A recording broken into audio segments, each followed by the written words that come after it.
Hey everybody, I'm Katallina, and today we're talking about episode 1 of My Wife Has No Emotion.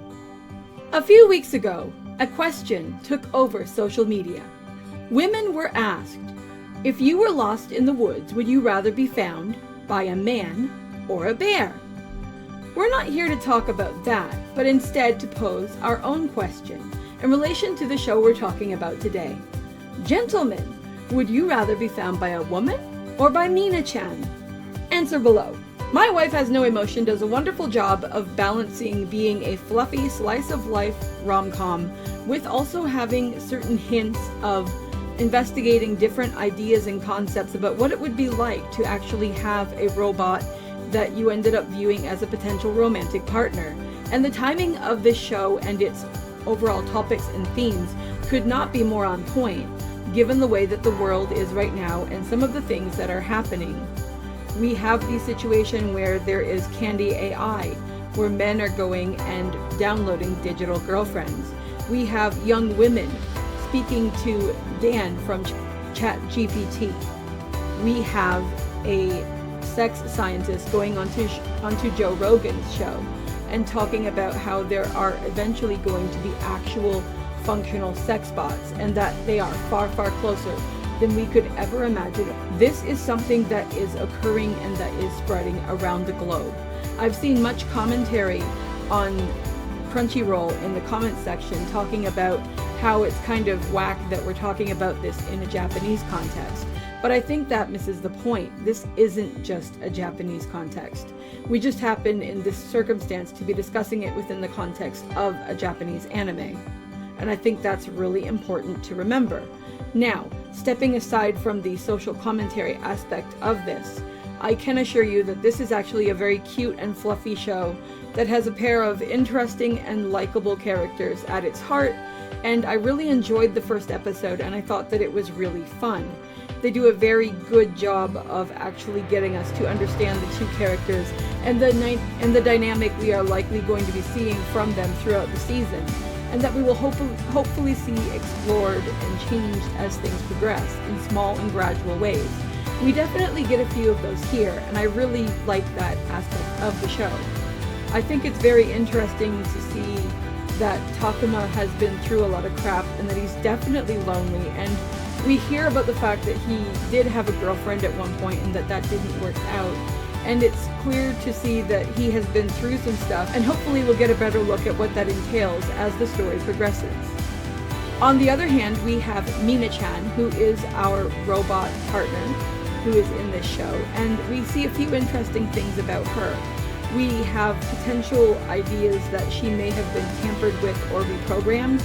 The stuff that she is doing with regard to being interested in Takuma is not in her manual for instructions when he goes through it, and we see certain hints of her actually having certain parameters on her personality which come out as technical facts or as information, but which hint at the fact that she does, whether she consciously realizes it or not, have certain preferences of her own.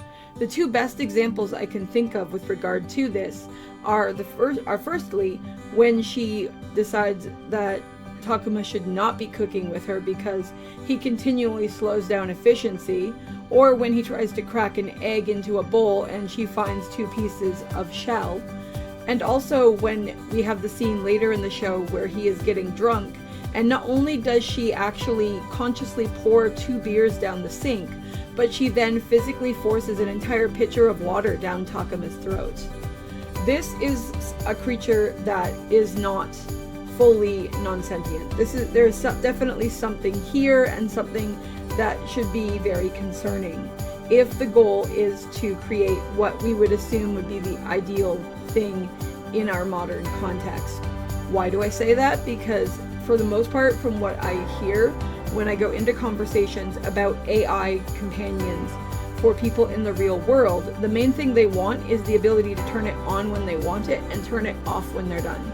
And that is not really so much the case with the behaviors that we see from Mina-chan. Now, in counterance to that somewhat, we do have the situation where Takuma actually gets her to get into bed with him, and then he realizes that he finds it very strange staring into her eyes. likely because they probably give off some afterglow and stuff because it's dark. And he ends up saying this to her, and she ends up like dimming her eyes. And he eventually has to instruct her to stop doing that the next day, because she continues to do it whenever she's looking at him. Because like the thing with Mina is that she is a robot, even if she has certain parameters that are off the mark, or certain things where like she drew the heart with his name and love written in it. So it's really fascinating to see when aspects of potential humanity or sentience come forward from her versus when she is acting purely as a robot. And it's going to be very interesting to see just how much each of these things is going to factor into her behaviors as we go forward. Another thing that we need to consider is the reality that in this episode, we don't actually see these two interact with any other characters, so we don't know exactly what kind of context there is for this behavior that Takuma is engaging in within this world. Is it normal for people in this world to actually get involved with robots and to have intimate relationships with them?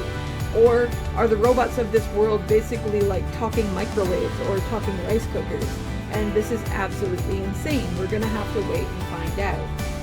Another thing that I thought was very interesting and that I think will be very important going forward is whether any characters from Takuma's past end up showing up, like the girlfriend that was referenced, whether she's going to come back into the picture. And now he is hypothetically married to this robot, and there could be communication problems, jealousy, or other issues. I think that a lot of people's enjoyment of the show is largely going to tie back to how they feel about these situations and what's happening in the real world. If somebody doesn't know about them, they'll probably be able to enjoy this just as a straightforward piece of media and fiction.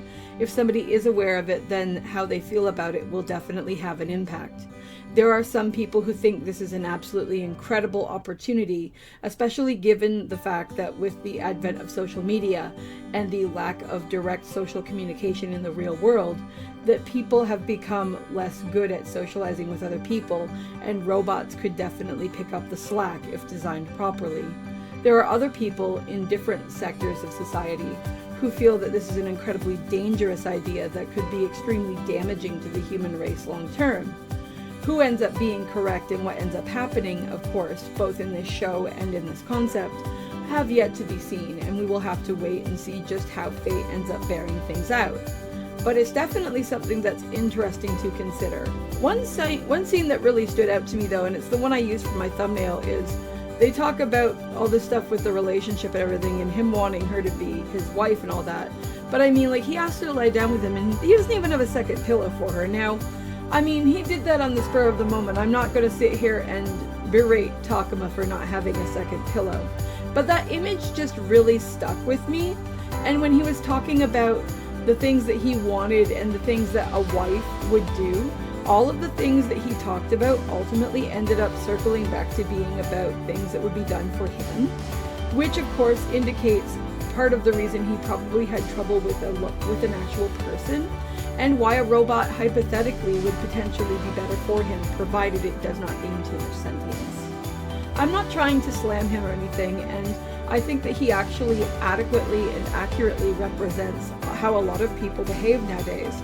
Everybody wants to be an individual person. Everybody wants to be the leader of the band. Everybody wants to be the one guiding the dance. And people don't understand nearly as much as they used to what it means to actually give up part of who you are to become part of a greater whole, even with two people, let alone within communities or anything else. And that has its own blessings and curses. Overall, though, I thought this show was really good and I quite enjoyed my time with it.